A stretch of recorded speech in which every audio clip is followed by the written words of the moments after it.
Hello everyone. In this video I'll walk you through Explore Agent inside the Microsoft Agent Store. Let's get started. First, sign in with your Microsoft account credentials.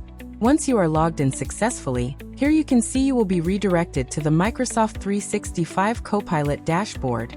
When you arrive at the Copilot Dashboard, look for the chat area and the Agents section. When you click on Agents, you'll notice two options appear: Explore Agents and Create Agents. Basically, in Create Agent section where you can build your own from scratch or templates.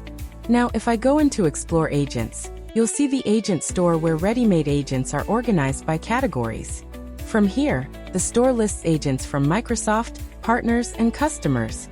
You can browse by category, search keywords, or use the personalized recommendations. Click any agent to open its details page.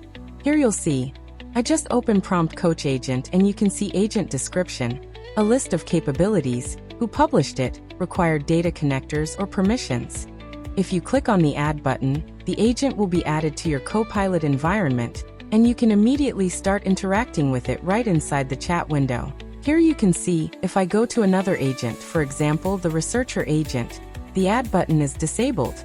A message appears saying that to use this agent, you'll need a premium license.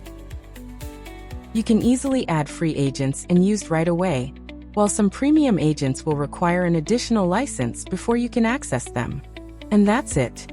That's how you can explore, add, and understand the difference between free and premium agents inside the Microsoft 365 Copilot Agent Store.